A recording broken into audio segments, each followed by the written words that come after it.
এখানে মাদক এবং আরও কিছু অপকর্মের সাথে মানুষ জড়িত আছে। আর মাত্র কয়েক মাস পর জাতীয় স্টেডিয়ামে আয়োজিত হবে দক্ষিণ এশিয়ার সবচেয়ে বড় আসর সাফ চ্যাম্পিয়নশিপ।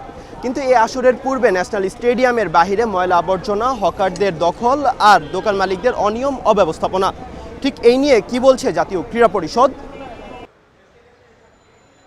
এজন্য ভিতরে ফিটফাট, বাইরে সদরঘাট, এক অভিভাবকহীন স্থাপনার নাম ঢাকার জাতীয় স্টেডিয়াম। ভিতরে নতুন ঘাস আর বাইরে ময়লার ভাগাড়, গেটের সামনে হকারদের দখল আর অনিয়মে জর্জরিত স্টেডিয়াম।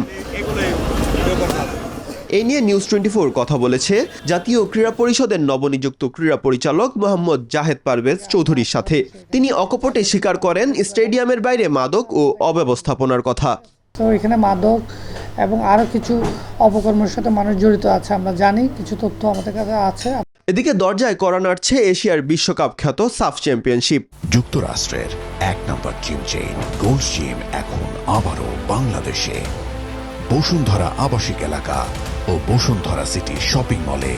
জাতীয় স্টেডিয়ামে লাগানো নতুন বারমুডা ঘাস অপেক্ষার প্রহর গুনছে আন্তর্জাতিক অঙ্গনে ছাপ রাখার। তবে মাঠের বাইরের পরিবেশ কি আসলেই আন্তর্জাতিক মানের পরিচয় দিচ্ছে?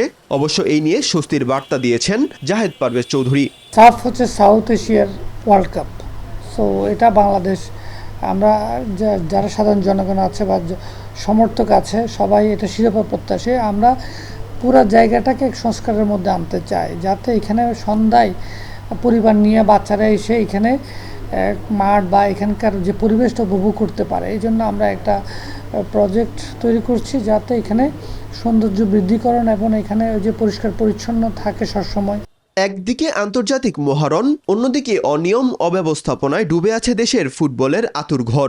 দেশ বিদেশ থেকে খেলা দেখতে আসা দর্শকদের স্টেডিয়ামের এই পরিবেশ বাংলাদেশের ফুটবল বা দেশের সম্মানকে আঘাত করবে নাকি ক্রীড়া পরিষদের নতুন পরিকল্পনায় আশার আলো দেখবে, তাই এখন দেখার অপেক্ষা।